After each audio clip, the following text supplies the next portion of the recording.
Hello everyone. Good evening, sir. Good evening. I will be touching on some very important things. ठीक है, फटाफट grasps कर लेना है उनको. ठीक है, उससे कुछ ज्यादा करने की जरूरत नहीं है. ओके, सिर्फ उतना ही इम्पोर्टेंट होगा. चाहे कुछ भी आप कर लो, इससे ज्यादा इम्पोर्टेंट कुछ भी नहीं होगा. ठीक है, सो मैं उतना बता दूंगा. वेल क्या यहाँ पर सारे वही लोग हैं जो रिव्यू भी करते हैं, answer peer reviews and yes sir, peer review group के सारे मेंबर्स हैं यहाँ पर. सारे इसमें हैं. अच्छा, कोई ये बता दो और क्या क्या आंसर राइटिंग का मैं बता देता हूँ. और कोई डाउट है किसी को, वो पूछ सकता है अभी. सर जैसे आंसर राइटिंग स्टार्ट किए हैं तो क्या होता है सर, कभी कभी ना वर्ड लिमिट को लेके सर कभी कभी वर्ड लिमिट ज्यादा हो जाती है. जैसे सर क्वेश्चन पूछा गया 150 में, तो सर वो आंसर खत्म होता है 200 में, सर 250 में कभी कभी वही पहुंच जाता है. सर उसको कैसे मैनेज करेंगे? ओके, यहाँ पर ना you have to focus more on the time limit, not the word limit. ठीक है, जो टाइम मिला है ना वो उतना ही मिला है जितना तुम्हें आंसर लिखने के लिए चाहिए होता है. ठीक है, तो जो टाइम है तुम्हारे पास, जैसे कि एक 250 वर्ड्स के आंसर को लिखने के लिए तुम्हारे पास टाइम कितना दिया तुमने? 10 मिनट. बस 10 मिनट में लिखने की कोशिश करो. ठीक है, टाइमर लगाओ 10 मिनट का. बस कितने भी वर्ड्स लिख लो, उसमें कोई दिक्कत नहीं. ठीक है, तुम देखना कि तुम 250 वर्ड से ज्यादा लिख नहीं पाओगे 10 मिनट्स में. Good evening sir. Focus on the time limit. ठीक है. Thank you good sir. Evening yes Vanshika. Sir, ये पूछना था कि जैसे हमने फर्स्ट सेकेंड रीडिंग्स तो कर ली सब्जेक्ट्स की, मान लीजिए हमें सब समझ भी आ गया, लेकिन सर ऐसे कहते हैं ना कि जैसे हमें बार बार रिवीजन करना है कि वो चीजें हमारे दिमाग में रहें. तो सर सिलेबस इतना बड़ा होता है और टाइम इतना लिमिटेड, तो ऐसे कैसे होता है बार बार रिवीजन? मतलब देखो, रात में सोने से पहले 45 मिनट्स रिवीजन कर लो. ठीक, कुछ भी कर लो, कोई भी सब्जेक्ट उठा लो, लास्ट रात के 45 मिनट्स कुछ पढ़ लो. ठीक है, इससे तुम्हारा बहुत अच्छे से काम हो जाएगा. You don't have to worry about anything. See, सबसे पहली बात तो ये होता है ना कि रिवीजन, एक होता है रिवीजन पढ़ के. ठीक है. हाँ जी. दूसरा होता है रिवीजन टेस्ट देख के. तो अगर तुमने एक दो बार पढ़ लिया तो you give a lot of test. as soon as you will start giving a lot of test, a revision will happen automatically. Okay. Sir वही वाला इशू जो एक बार और मैंने आपको एड्रेस किया था कि जब आंसर्स लिखने होते हैं, तो जैसे कि हमने पहले पढ़ रखी है वो चीजें, but at the time of writing answers जरूरत पड़ती है कि एक बार रिवाइज कर लिया जाए, फिर उसके बाद लिखा जाए. नहीं तो ऐसा नहीं करना है. ये मैंने पहले ही बोला था. You don't have to see again. Okay, देखो अपने माइंड को थोड़ा सा ना प्रेशर करो. ठीक है, क्यों एग्जाम में ऐसे ही होगा. पता है, एग्जाम में क्वेश्चंस ऐसे आएंगे जहां पर तुम रिवाइज नहीं कर पाओगे उनको. अभी से अपनी ऐसी आदत डालो कि चाहे मेरे पास कुछ भी आ जाए, मैं आंसर लिख दूंगा. ठीक है, मेरे को रिवाइज करने लेकिन फिर वो टाइम लिमिट में नहीं हो पाता है. अगर प्रेशर के बारे में सोचे तो फिर टाइम नहीं वंशिका, हो पाता. यही आर्ट है. You have to write it in the time limit and you have to do it without revision, because that is what life is also about. Okay, so जो इसको कर पाए वो सिलेक्ट हो जाता है. ठीक है सर, जैसे खुद को ये भी एक्सक्यूज कर लेते हैं कि अभी तो 2 ही बार पढ़ा है, अभी जब और आगे पढ़ेंगे तो फिर चीजें याद होने लग जाएंगी. थोड़ा ये एक्सक्यूज भी कर लेते हैं खुद को रिवाइज करने से पहले. नहीं यार, नहीं. अगर तुम्हें ऐसा करना है, तुम्हें तो करना है. मतलब if you want to clear it and तुम्हें जो सर्विस चाहिए उसके लिए, तो तुम्हें ऐसे ही इसको प्ले करना पड़ेगा. तुम्हें बिल्कुल मतलब जो आ रहा है क्वेश्चन बिना रिवीजन के, उतने ही टाइम लिमिट में जितना अच्छा कर पाओ, बस वही है ये exam. This is all about. Yes sir, I will try. Try नहीं, you can 100% do it. 100%, trust me. Sir. क्या? हाँ अमन बोलो. नमस्ते भैया. नमस्ते. हाँ सर. भैया पहले तो आपको शुभकामनाएं. आप लवासना जा रहे हैं इतनी मेहनत करके. बिल्कुल बिल्कुल बिल्कुल, उसी की पैकिंग चल रही थी अभी. हाँ सर, और इसके अलावा आपने सर इतनी व्यस्तता में मतलब टाइम निकाला, तो भैया उसके लिए भी बहुत बहुत धन्यवाद. अब मैं अपना प्रश्न पूछता हूँ. ताकि जैसे कभी कभी क्या है, हमारा जैसे कोचिंग का शेड्यूल ज्यादा हो जाता है, तो उसमें सर जैसे हम टाइम टेबल को किस प्रकार से मैनेज करें, मतलब कैसे अपने टाइम टेबल को रखें जिससे मतलब सभी सब्जेक्ट का मतलब सही तरीके से रिवीजन भी कर सकें और जो साथ साथ कराया जा रहा है उसको भी कवर करते चलें। देखो, जो कोचिंग में सब्जेक्ट्स चल रहे हैं उन्हीं सब्जेक्ट्स को पढ़ो, पहली बात। और कोचिंग में जैसे 2 घंटा उस सब्जेक्ट को पढ़ के आ रहे हो, तो 2 घंटा तुम अपने घर में भी आके उसको पढ़ो, ठीक है। तो ऐसे करके हर रोज 2 सब्जेक्ट उठा लो, ठीक है। तो कोई 2 सब्जेक्ट, एक ऑप्शनल उठा लो और दूसरा GS 1 या 2 में से कोई हिस्ट्री या ज्योग्राफी उठा लो, ठीक है। हर दिन तुम्हारे 2 सब्जेक्ट चलने चाहिए, ठीक है। और टाइम मैनेजमेंट का वही मैं आप बोल रहा हूँ, हर संडे अपना पूरा वीकली प्लान तैयार कर लो, ठीक है। और वो जो वीकली प्लान है उससे ही काम करना है, और सिर्फ उसी पे निर्भर करना है, ठीक है। उस पर बिलीव करना है, उस प्लान को रिगरसली फॉलो करना है, और प्लान बड़े सिंपल से बनाने हैं। 2 सब्जेक्ट करना है और एक न्यूज़पेपर पढ़ना है, पूरे दिन में सिर्फ इतना कर लो, ठीक है। तो ये 8 या 9 घंटे का काम होता है टोटल, बस इतना ही पढ़ना है, इससे ज्यादा नहीं पढ़ना है। इस तरीके से अपना स्केड्यूल बना लो, तुम्हारा टाइम मैनेज हो जाएगा, ठीक है? जी भैया। Hello yes sir. सर बोलो। मेरा नाम गौरव है। सर पिछले 2 मेंस में सर मुझे राइटिंग स्पीड कम होने की वजह से मैं पेपर उसके साथ जस्टिस नहीं कर पाया सर। तो ये इस बार मैं फिर से मेंस दे रहा हूँ। तो सर राइटिंग स्पीड को इम्प्रूव करने के लिए और एलिजिबिलिटी भी बनी रहे, आप मतलब क्या करना चाहिए? देखो, इसका सिर्फ एक ही आंसर है, वो प्रैक्टिस। रोज 30 मिनट कम से कम आंसर राइटिंग करो, तुम्हारा सॉल्व हो जाएगा सारा, ठीक है। देखो, जितनी तुम मेहनत करोगे ना, जितना तुम लिखोगे, देखो ये एग्जाम का नेचर ही बड़ा लेबोरियस है, ठीक है। इंटेलिजेंस वाला एग्जाम नहीं है ये, लेबोरियस एग्जाम, ओके। सो जितनी प्रैक्टिस करके जाओगे उतना ही अच्छा होगा। इसीलिए रोज 30 मिनट्स आंसर राइटिंग प्रैक्टिस करो, बढ़िया जम के, ठीक है। तो तुम्हें ऑटोमेटिकली समझ में आ जाएगा क्या लिखना है क्या नहीं लिखना है, और ये भी तुम्हें समझ में आ जाएगा कि मैं क्यों स्लो हो रहा हूँ। अपने आप फास्ट हो जाओगे, पेपर कंप्लीट होने लगेगा, ठीक है। क्वेश्चन समझ में आने लगेंगे। जस्ट डू द प्रैक्टिस, ठीक है। सुबह उठते कोई किताब छूनी ही नहीं है जब तक प्रैक्टिस नहीं किया हो, ठीक है। ऐसा एक रूल बना लो, ठीक है। Hello sir. हाँ यस हाँ हाँ sir. Sir answer writing practice start करने से पहले मिस सिलेबस कंप्लीट करना ऐसा जरूरी है क्या मिस? कोई कोई अभी न्यू क्वेश्चंस आते हैं ना, तो उसके बारे में मालूम नहीं रहता है, तो क्या करना पड़ता है? वो चीज के बारे में समझना देखो, पड़ता है गूगल पे। यूपीएससी में भी ऐसे क्वेश्चंस आएंगे जिनके बारे में तुम्हें नहीं पता होगा, जो तुमने हाँ पहली बार सर। सुने, पर यस उसके सर। आंसर्स तो लिखने पड़ेंगे ना, यस सर। है ना। तो इसीलिए तुम चाहे रिवाइज करो या नहीं करो, पढ़ो या नहीं पढ़ो, अपनी इंटेलिजेंस यूज करके कितना आंसर लिख सकते हो 10 मिनट के अंदर, वो स्किल डेवलप करनी है, ठीक है। आज मैं तुम्हें कोई भी रैंडम सा भी क्वेश्चन लाके दे दूं ना, तो 10 मिनट के अंदर एक बढ़िया सा आंसर प्रिपेयर हो जाए। उसमें 2 फ्लो चार्ट हो जाए, इंट्रो कंक्लूजन बढ़िया लिखा हो, और 4-5 पॉइंट घुसेड़े हो, बहुत ही स्ट्रॉन्ग पॉइंट्स।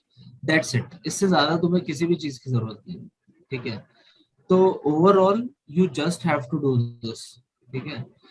इसीलिए तुम बस इसी चीज पे फोकस करो, ठीक है। और सर वर्किंग प्रोफेशनल्स को कुछ करते बोल सकते हो क्या आप? मिस एक्चुअली मेरा टाइम अभी ऑफिस भी स्टार्ट हुआ है, तो ज्यादा करके ऑफिस में ही जाता है मिस। तो ऑफिस, अगर जैसे तुम्हारा ऑफिस है तो टाइम मैनेजमेंट करके उसे सुबह काम करो, 4 बजे उठ के 7 बजे तक वो करो, ऐसा कुछ करना ओके। पड़ेगा, है ना। ओके मिस, मॉर्निंग और नाइट? मॉर्निंग, या मुझे तो ऐसा बढ़िया लगता है, मॉर्निंग करो 4 AM, तुम्हारे ओके। सारे काम खत्म हो जाएंगे, ऑफिस भी ज्वाइन हो जाएगा, and everything will be fine, okay. Okay, thank you so much. और congrats sir, are you going to लवासना? Thank you so much. बताओ, और कोई, मैं स्टार्ट करूं फिर? Hello sir. हाँ, सर मेरा क्वेश्चन ये था कि जैसे हम आंसर राइटिंग करते हैं तो उसमें जो फैक्ट्स होते हैं तो सर वो मिस हो जाते हैं, कई बार फैक्ट्स उतना याद नहीं आ पाते हैं, वो लिख नहीं पाते हैं फैक्ट्स, तो उसके लिए सर फैक्ट्स याद रहे तो उसके लिए आप कुछ बता सकते हैं? फैक्ट्स को याद करने का सबसे अच्छा तरीका ये है कि जैसे तुमने अपने नोट्स बनाए GS1 GS2 GS3 के, वैसे ही फैक्ट्स का एक नोट तैयार कर लो अलग से फैक्ट्स का। उसमें डेटा अलग से तुमने लिखा हुआ है, जैसे इंफ्रास्ट्रक्चर है तो रोड के 2 पॉइंट लिखे हुए हैं फैक्ट, और रेलवे के 2 पॉइंट फैक्ट लिखे हुए हैं, इकोनॉमिक सर्वे से उठाया हुआ है। इस तरीके से अपनी फैक्ट बुक बना लो, एक छोटी सी 103-4 पेजेस की, और बस उन्हीं को बार बार आंसर्स में फेंको, ठीक है? तो उससे तुम्हें याद भी आराम से रहेगा और तुम यूज भी कर सकोगे, ठीक है? Okay sir, thank you sir. Okay, so I will start it. Okay, I will not be having a lot of time. Okay, so सबको स्क्रीन दिख रही है? जी सर। हो रहा है sir. Yes sir. Yes sir, दिख रही है सर।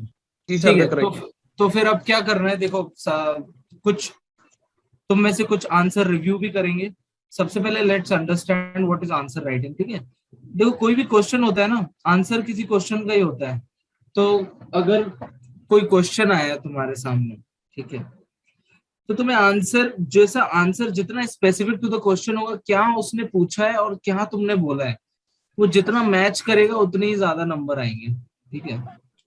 तो first thing is to understand the question. Okay, so you got to understand the question carefully. उसके लिए जितने कीवर्ड्स हैं और जो एक एक वर्ड लिखा है क्वेश्चन में, तुम्हें वो समझना बहुत जरूरी है, ठीक है? तो उसका एक एग्जाम्पल मैं तुम्हें बता देता हूँ, ठीक है? देखो ये देखो, इसमें क्या लिखा है? Zero budget natural farming provides an alternative to capital and chemical intensive agriculture currently being practiced in India. Analyze. Okay, ये क्वेश्चन है। तो first of all you got to understand the question. Why?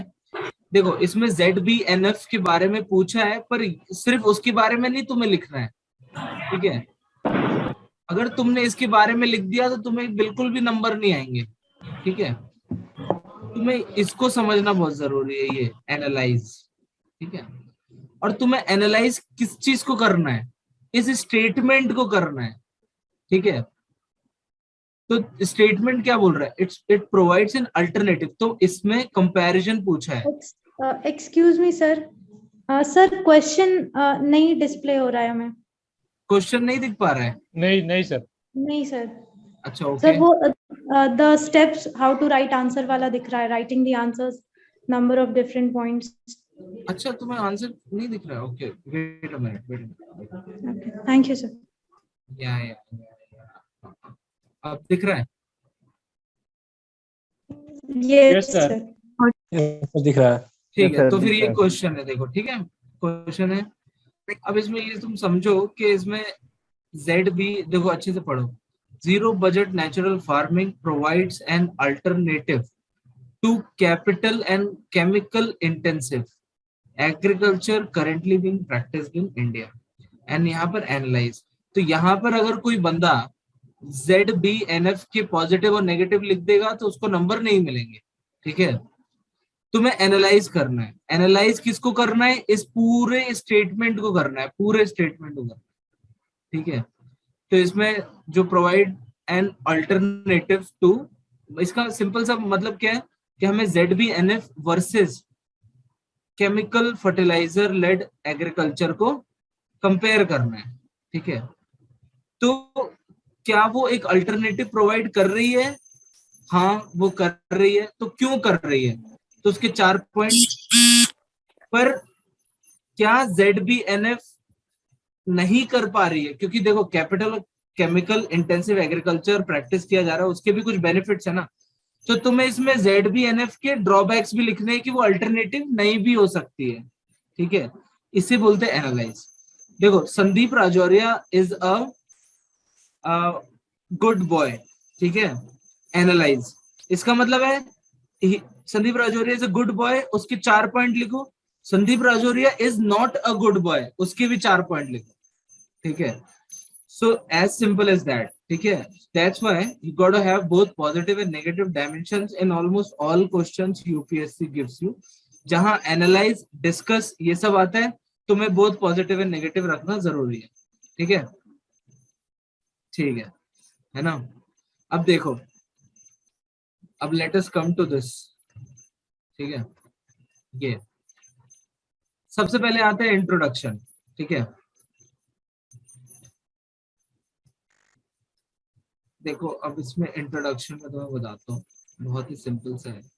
ठीक है, introduction में you have to understand only one thing, context क्या है।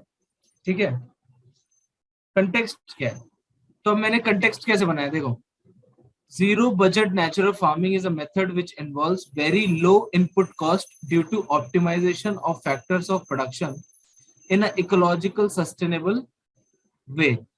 ठीक है, तो क्या है इसमें, यहाँ पर तुम कुछ चीजें कर सकते हो, जिसमें मैं तुम्हें सिंपल बताता हूँ। यहाँ पर आएगा एक फैक्ट। ठीक है, जो बोल रहे थे ना फैक्ट कैप देना है, यहाँ पर तुम्हें फैक्ट देना है। ठीक है, ये टाइम है फैक्ट देने का।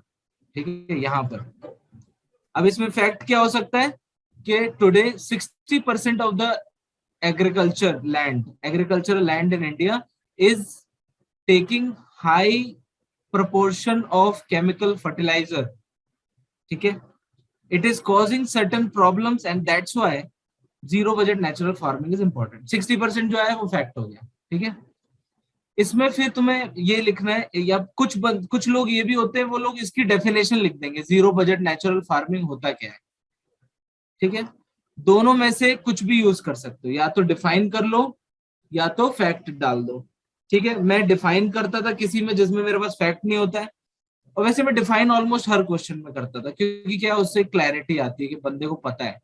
ठीक है, okay, this is the thing. Okay, अब इसमें आंसर देख लो तुम, कि it is an alternative to capital and chemical intensive agriculture. 4.5 point लिख दिए। ठीक है, चैलेंजेस क्या है, 4 पॉइंट लिख दिए। ठीक है,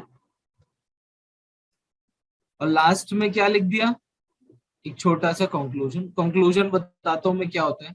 कंक्लूजन फ्यूचरिस्टिक होना चाहिए, और तुम्हें यह बताना है कि तुमने इतने डिस्कशन से क्या पाया। तो मैंने क्या पाया कि सर अभी recent budget announcement for implementation show government commitment, DD Kisan scientist to farmer connect can diffuse ZBNF in deep interiors in Indian subcontinent. इसका मतलब मैंने क्या बोला उनसे, फ्यूचर रिकमेंडेशन कि आगे क्या करना चाहिए, यही कंक्लूजन होता है फ्यूचर रिकमेंडेशन। ठीक है, बस एज सिंपल एज दैट। ठीक है, अब कुछ गाइडलाइंस है एक प्रॉपर, देखो ये मैंने 10 वर्ड का आंसर लिखा है, 10 नंबर में से इसने मुझे 5.5 दिए। 5.5 मतलब बहुत अच्छा आंसर लिखा है आपने। ठीक है, अब मैं तुम्हें बता देता हूँ कुछ चीजें बहुत ही सिंपल सी जो यू शुड अंडरस्टैंड। ठीक है, तुमने अब उस आंसर तो देख ही लिया कैसे होता है। देखो ये दिख रहा है सबको? Yes sir. ठीक है, so when you right the answer always remember this 4 points. ठीक है, नंबर ऑफ डिफरेंट पॉइंट्स, जितने तुमने पॉइंट लिखे ना आंसर में। अच्छा, अभी मैंने तुम्हें जो एग्जांपल दिखाया तो उसमें देखा कितने पॉइंट्स थे।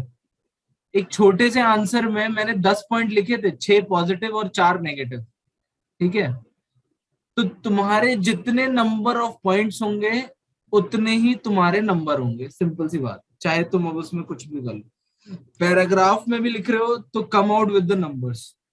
ठीक है, the proportion of points directly proportional to the marks, as simple as that. ठीक है, नाउ अब पॉइंट्स भी ऐसे ही नहीं कि तुमने सेम पॉइंट्स लिखे हुए हैं।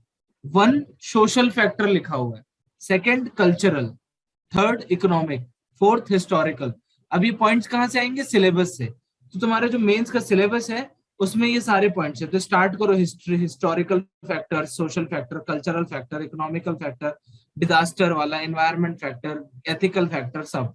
ठीक है, जो तुम्हारा कोर्स का सिलेबस दिया हुआ है, जैसे कि ZBNF यूज होना चाहिए नहीं होना चाहिए, तो उसमें इकोनॉमिक फैक्टर, ठीक है, एनवायरमेंट फैक्टर, कि भाई एनवायरमेंट भी तो खराब हो रहा है केमिकल फर्टिलाइजर से।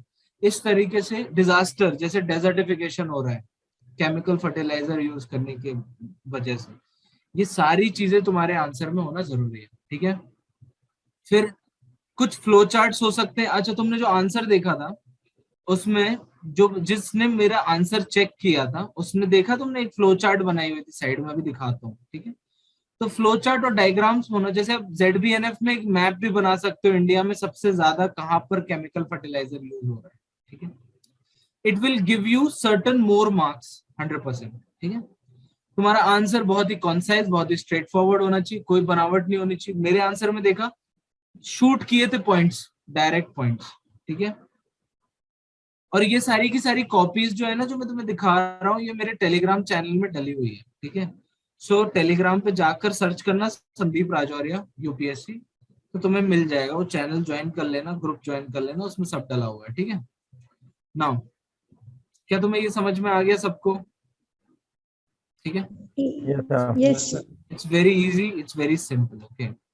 अब मैं तुम्हें बताता हूँ अबाउट दिस। सी, अब ये दिख रहा है answer? Yes sir. Yes sir, दिख रहा है। ओके ओके, देखो यहाँ पर तुम ये देखो, सी ये दिख रहा है, ये फ्लो चार्ट बना दी उसने जो मैंने हाईलाइट की हुई है ना। Yes sir. सी, इस टाइप की फ्लो चार्ट अगर मैं बना देता तो मुझे और थोड़े नंबर मिल जाते। तो ऐसे देखो, ऐसे तुमने एक स्पाइडर चार्ट बनाई है कि ZBNF में एक्चुअली होता क्या है, मल्चिंग होती है, जीवामित्रा होता है, बैजामित्रा होता है, सब होता है, ठीक है। इससे क्या होता है, तुम्हारा आंसर बहुत ही इजीली, तुम्हें लिखने की जरूरत नहीं है, तुमने फ्लो चार्ट में बता दिया एग्जामिनर के कि मुझे आता है, तो इट्स अ गुड थिंग, ठीक है। अगर तुम इतना कर लोगे, you will get some brownie points, ठीक है। नाउ अब मैं तुम्हें ये हो गया। अब देखो, this was about answer writing. अब स्पेसिफिकली कुछ कुछ पॉइंट्स हैं हर पेपर के लिए, ठीक है। देखो, जब हम GS1 का आंसर लिख रहे हैं तो उसमें हिस्ट्री का जब आंसर लिखते हैं तो टाइमलाइन होना बहुत जरूरी है, ठीक है। जैसे अगर बैटल ऑफ पलासी के बारे में आया तो तुम्हें बैटल ऑफ पलासी के पीछे क्या हो रहा था, बैटल ऑफ पलासी में क्या हुआ, और बैटल ऑफ पलासी के बाद क्या हुआ, टाइमलाइन पे फोकस करना है, ठीक है।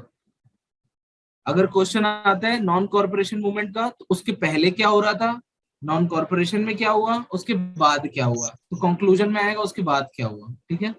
हिस्ट्री में टाइमलाइन इज वेरी इंपॉर्टेंट। जब आप ज्योग्राफी का आंसर लिखोगे तब उसमें मैप बहुत जरूरी होता है। अगर तुम्हें बताया गया है कि भाई टेक्टोनिक प्लेट्स के बारे में क्वेश्चन है, तो तुम्हें इंडिया और यूरेशियन कॉन्टिनेंट एक बनाना पड़ेगा जिसमें तुम्हें हिमालयन फॉर्मेशन दिखा रहे हो, मैप्स। सो हर ज्योग्राफी के क्वेश्चन में कम से कम एक मैप होना जरूरी है, ठीक है।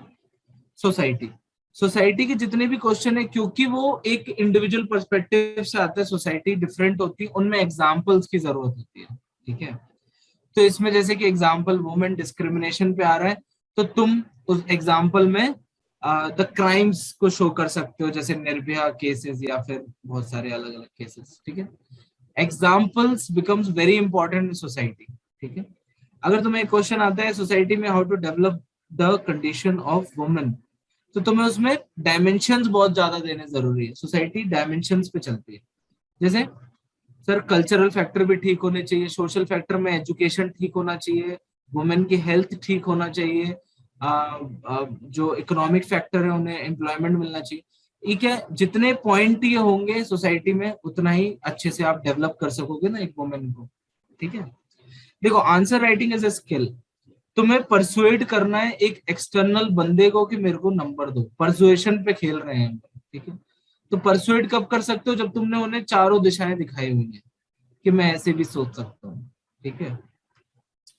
GS2 बहुत सिंपल होता है, उसमें तुम्हें चार चीजें डालनी बहुत जरूरी है। एक, फैक्ट्स और डेटा, दूसरा कॉन्स्टिट्यूशन में क्या लिखा है, ठीक है।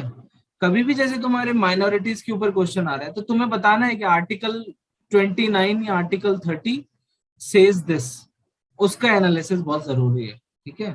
DPSP, फंडामेंटल राइट्स, इनको अपने आंसर में इंक्लूड करना स्टार्ट करो GS2 के हर आंसर में। और उनके कुछ कुछ बड़े बड़े प्रोविजन होते हैं, आर्टिकल 155, आर्टिकल 366, सब रट लो, ठीक है, इंपॉर्टेंट है।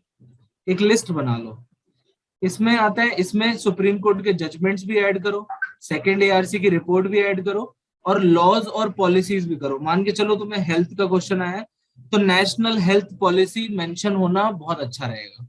नेशनल एजुकेशन पॉलिसी, एजुकेशन के किसी क्वेश्चन में जरूर लिखो, चाहे इंट्रो में चाहे कंक्लूजन में, ठीक है। GS3 बहुत ही फैक्चुअल चलता है, ठीक है। तो फैक्ट्स और maps are the most important thing about GS3, ठीक है।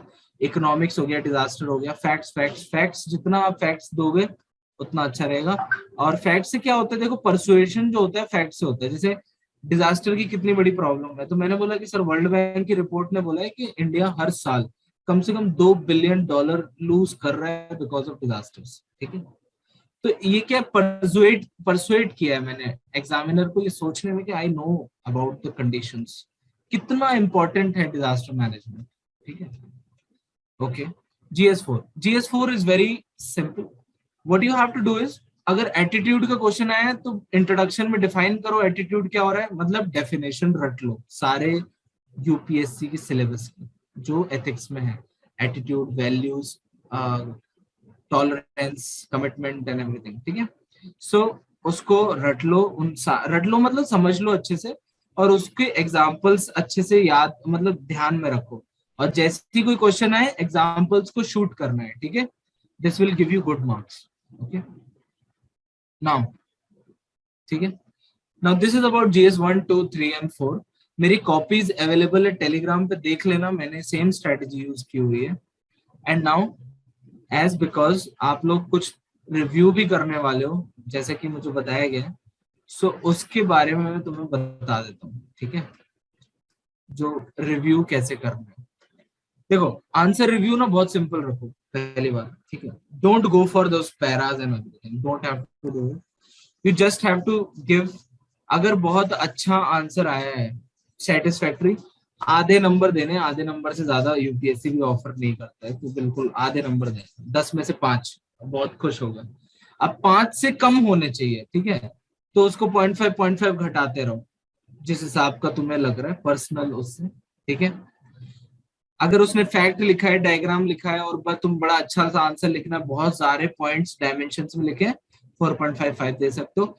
अगर मान के चलो सिर्फ एक लिखा है, जैसे अभी जीरो बजट नेचुरल फार्मिंग में सिर्फ पॉजिटिव पॉइंट लिखे, नेगेटिव नहीं लिखे, तो उसके 2 नंबर काट लो, उसको सिर्फ 3 नंबर मिलने चाहिए, चाहे उसने कितना भी अच्छा आंसर लिखा है। दोनों पॉजिटिव नेगेटिव आना बहुत जरूरी है, ठीक है। नाउ इसीलिए मैंने बोला वो give both positive and negative. देखो फीडबैक जब दे रहे हो तो पॉजिटिव नेगेटिव दो, एक एक पॉइंट सबसे इंपॉर्टेंट वाले बस, ठीक है। पैराग्राफ नहीं लिखने, बस पॉजिटिव ये है कि तुमने आंसर बड़ा अच्छा हो, क्रिप्स और अच्छी हैंड राइटिंग। नेगेटिव ये है कि you have not mentioned all the points, that's it. Facts और डाल सकते हो, रिकमेंडेशंस, दैट्स इट, ठीक है। Make it very very simple, okay. Peer review simple होना चाहिए, ठीक है। नाउ जब भी कोई आंसर लिखे तो उसको बोलो अपने आंसर के साइड में सेल्फ इवेल्युएट भी करे उसको, ठीक है। जब तुम उसे बोल रहे हो ना, तुमने क्वेश्चन दिया है उसको आंसर लिखने के लिए, तो उनसे ये जरूर बोलो कि खुद भी सेल्फ इवेल्युएट करके दो आंसर। आंसर सबमिट तभी होगा जब उसके नीचे तुमने खुद रिव्यू लिखा होगा अपने आंसर का, ठीक है। उसको बोलो कि कितने नंबर तुम दे रहे हो अपने आप को 10 में से, ठीक है। तो वो जिस हिसाब से वो मेंशन करता है वो खुद ही समझ में आ जाएगा जो इंसान आंसर लिख रहा है कि मैं अच्छा लिख रहा हूँ नहीं अच्छा लिख रहा हूँ, ठीक है। तो यहाँ पर हमें हैंड होल्डिंग करने की जरूरत नहीं है, हमें ये समझना है कि सारे ग्रेजुएट्स आए हुए हैं इस एग्जाम को देने, खुद ही बहुत इंटेलिजेंट है सब। You just have to give the light, ये रे लाइट इधर चल रहा है बस, ठीक है। तो ज्यादा हस्तक्षेप नहीं करना है क्योंकि हमें ज्यादा अच्छे से पता नहीं आंसर कैसे लिखते हैं, तो इसीलिए ज्यादा इंट्रूड नहीं करना है, थोड़ी थोड़ी गाइडलाइंस देते रहना है, और इंकरेज उन्हें सिर्फ इतना करना है कि वो रोज आंसर लिखें, ठीक है। दैट्स इट, नथिंग एल्स, ठीक है। इतना ही मुझे बताना है। Deepti will share this word document with you, just do this much, nothing else, okay. मेरी तरफ से इतना ही था। अब तुम्हें कोई डाउट हो, हेलो, कोई पूछना चाहते तो पूछ सकता है प्लीज। Good evening sir. या गुड इवनिंग सर। मेरा ये क्वेश्चन था कि जैसे कि हम एग्जामिनेशन हॉल में जाते हैं, है ना, कोई क्वेश्चन को अंडरस्टैंड करते हैं, पढ़ते हैं और समझते हैं, तो उसके पीछे जो है एक रफ डायग्राम बनाने का क्या प्रोसीजर है कि हम जो है उसको जो है अच्छे से कंसाइज कर पाए मल्टीपल डायमेंशन में सोचने के लिए जो है क्या हमको टाइम देना चाहिए या फिर डायरेक्ट आंसर राइटिंग में लग जाना चाहिए? नहीं नहीं, टाइम दो, जरूर टाइम दो, पर 1 मिनट से ज्यादा नहीं देना है। तुम्हें अपने दिमाग को इतना ज्यादा कॉम्पिटेंट बनाना है कि वो 1 मिनट के अंदर फटाफट बता सके मुझे क्या करना है, ठीक है। You have to develop this skill, as soon as you develop this skill बहुत आराम से हो जाएगा। स्किल डेवलप करो, स्किल। तो इसको प्रैक्टिस से हो सकता है, ठीक है। जितनी प्रैक्टिस कर सको उतना इजीली। देखो, कभी एक आंसर में 2 मिनट देना पड़ेगा, फिर ज्यादा प्रैक्टिस करोगे 1 मिनट हो जाएगा, और ज्यादा प्रैक्टिस करोगे 30 मिनट, 30 सेकेंड, और भी ज्यादा किया तो ऐसा हो जाएगा, देखते ही समझ में आ जाएगा क्या करना है, ठीक है। तो ये प्रैक्टिस से आता है। Okay sir, thank you sir. Hello hello जी, good evening sir. Good evening sir, हमारा सर ये प्रश्न था कि सर हम जैसे आंसर लिखते कभी कभी कुछ ऐसे वाक्य आ जाते हैं जैसे तुलनात्मक अध्ययन कीजिए या तर्क में। सर एक प्रश्न हमारे साथ ये था कि भारत का लोकतंत्र अब अनगढ़ फर्स्ट पास्ट द पोस्ट प्रणाली को छोड़कर सानुपातिक प्रतिनिधित्वात्मक प्रणाली को अपनाने के लिए तैयार हो चुका है। इसमें सर ये कहा गया है कि पक्ष में और विपक्ष में दोनों में दीजिए। सर समझ नहीं पाते कि कहाँ से पक्ष में दे और कहाँ से विपक्ष में दे। सर थोड़ा सा कंफ्यूजन होता है। तो पहले कौन सा रखे सर? पहले देखो, पहले वो रखो जो तुम बिलीव करते हो। तुम्हें ऐसा लगता है ना कि वो पॉजिटिव है, तो पॉजिटिव पहले रखो। हमेशा पॉजिटिव पहले रखना है, ठीक है, नेगेटिव बाद में रखना है। तो सर निष्कर्ष में क्या निकले? निष्कर्ष में तुम्हें अपना व्यू पॉइंट देना है कि पॉजिटिव सर एज बिकॉज। देखो, निष्कर्ष में क्या देना, तुम्हें रिकमेंडेशन देनी है कि ऐसी रिकमेंडेशन देनी है जिससे पॉजिटिव को हम आगे बढ़ा सके और नेगेटिव जितने हैं उनको हम पीछे ला सके। जैसे देखो, अभी आंसर था उसमें ZBNF के बारे में था। तो ZBNF क्या है, उसकी चैलेंज क्या है कि लोगों को स्किल पता नहीं है उसकी, ठीक है। तो रिकमेंड कर दिया तुमने कि ZBNF इंपॉर्टेंट है, जरूरी है, ये मेरा मत है, और इसको इंडियन सबकॉन्टिनेंट के इंटीरियर्स में घुसाना हमारी जिम्मेदारी है। इसको हम लोग किसान, DD किसान से करवा सकते हैं या वॉलंटियर्स ट्रेन कर दें, इस तरीके से हम उसे आगे बढ़ा सकते हैं। तो इस तरीके से तुम्हें देना है, ठीक है। देखो, सबकी सहमति यही है कि ZBNF आना चाहिए, ठीक है। तो बस उसकी रिकमेंडेशन सबमिट कर दो और चैलेंजेस कैसे हैंडल करेंगे ये बता दो, बस इतना ही करना। सर एक प्रश्न और है, बस ये पूछना चाहते हैं सर कि जैसे फैक्ट डालना इम्पोर्टेंट रहेगा या नहीं? जैसे फैक्ट डालना इम्पोर्टेंट रहेगा कि नहीं? ओके, जैसे कुछ फैक्ट सर 100% तो याद होते नहीं है, तो उसके लिए क्या करें सर? फैक्ट डालना इम्पोर्टेंट है, ठीक है। आदत डाल लो फैक्ट डालने की, और उसको हमेशा ही मतलब तुम वो करो, मतलब अपने स्टाइल में डाल लो, ठीक है जी, कि वो तुम्हारा स्टाइल है, उसके बिना तुम्हारा काम नहीं चलेगा, ठीक है। Thank you sir. क्योंकि क्या मैंने देखा है, जितना वो फैक्ट से नंबर तो मिलता है। सर पहले आपको सर बहुत बहुत बधाई सर। Thank you sir. मेरा क्वेश्चन ये है सर कि जो निष्कर्ष है सर, जो कंक्लूजन हम लिख रहे हैं सर, उसकी शब्द सीमा कितना तक रखें हम, ताकि वो हमारा निष्कर्ष काफी स्ट्रांग रहे? किसको कितना रखें सर? निष्कर्ष की शब्द सीमा, कंक्लूजन का sir word limit 30 words, 30 to 40 words, बस, ठीक है। Okay sir. या और बस सर यही मेरा एक प्रश्न। Good evening sir. सर मुझे एक क्वेश्चन पूछना है कि जैसे हम लोग आंसर को स्ट्रक्चर करते हैं तो कई बार ये होता है कि हम उसकी क्वालिटीज बताते हैं। कोई भी टॉपिक है, मान लिए 0 बजट नेचुरल फार्मिंग है, तो उसके अंदर हमने ये बताया कि ये कितना बेनिफिशियल है, इसके एस्पेक्ट्स बताए कि इसमें ये फायदा है, ये फायदा है, इसके सभी डायमेंशंस हमने बताए, और फिर उसके बाद उसकी प्रॉब्लम्स बताई कि इसमें प्रॉब्लम्स क्या हैं या चैलेंजेस क्या आ रहे हैं। फिर उसके बाद हमें फिर सॉल्यूशन भी उसका बताना है, और फिर उसके बाद कंक्लूजन भी लिखना है। तो समटाइम्स ये ऐसा एक बहुत लंबा हो जाता है कि कई बार अगर वर्ड लिमिट कम हो तो फिर ये सेटिस्फाई नहीं हो पाता है स्ट्रक्चर। तो सर इसके लिए कुछ बताइए। अच्छा देखो, अभी सेटिस्फाई हुआ था ना, जितना शॉर्ट और कॉन्साइज लिखोगे सारे सेटिस्फाई हो जाएंगे। सबसे पहले आंसर पढ़ते समय ना तुम्हें ये पता होना चाहिए इंट्रो 30 वर्ड्स का, पॉजिटिव 4 पॉइंट लिखूंगा, नेगेटिव 4 पॉइंट लिखूंगा, नेगेटिव यहाँ से स्टार्ट करूंगा और लास्ट में कंक्लूजन लिख दूंगा, बीच में एक फ्लो चार्ट बना दूंगा बस। अगर तुमने पहले से अपने माइंड को ऐसे ट्रेन किया हुआ है ना, तो तुम्हें ऑटोमेटिकली तुम्हें पता चल जाएगा इससे ज्यादा नहीं लिखना है, स्पेस इतना ही है, ठीक है। उससे तुम्हें बड़ा बेनिफिट हो जाएगा। तो ये प्रैक्टिस से आएगा। और आंसर तभी अभी एक बड़े अच्छे उन्होंने सही बात बोली, क्या एकदम वही कि 1 मिनट सोचो मुझे क्या क्या लिखना है, जैसे तुम तुम्हारा माइंड कलेक्ट कर लेना ये लिखना है, बस उसको लिख दो, बस तुम्हारा काम है, ठीक है। Okay sir, thank you sir. या और लक्ष्मी, हाँ लक्ष्मी बोलो। Hello, good evening sir. Good evening sir, मैं ये पूछना चाह रही थी, जब हम आंसर राइटिंग करते हैं तो हम फ्लो चार्ट्स को यूज करते हैं, तो फ्लो चार्ट्स में भी सर हमें कुछ ना कुछ, जैसे कि हमने किसी टॉपिक को मेंशन कर दिया, क्लासिफिकेशन कर दिया, मेंशन कर दिया, तो उसके बारे में हमें कुछ वर्ड्स लिखने की जरूरत पड़ती है या नहीं? सर मेरे को अभी इसका कोई आइडिया नहीं है, बट जनरली हम जब यूज करते हैं तो हमें उसके बारे में कुछ बताना पड़ेगा, या फिर हम उस पॉइंट को ही डायरेक्ट उस की पॉइंट को ही लिख दें तो वो सेल्फ एक्सप्लेन हो जाएगा? अच्छी समझ नहीं पाया मैं, एक बार फिर से बताना। सर मैं ये पूछना चाह रही थी, जब हम फ्लो चार्ट बनाते हैं या फिर कोई भी क्लासिफिकेशन करते हुए हम डायग्राम्स का यूज करते हैं, तो हम कोई भी जैसे टेक्निकल टर्म आता है या की पॉइंट आता है हम उसको लिख दें, तो हमें केवल उसको लिख देने से ही वो सेल्फ एक्सप्लेन हो जाएगा या हमें उसको एक्सप्लेन करना पड़ेगा? नहीं नहीं, सेल्फ एक्सप्लेन हो जाएगा। देखो, sustainable farming, don't have to write the definition, that is clear. हाँ, पर कोई बहुत बड़ा सा वर्ड मत लिख दो, ओके।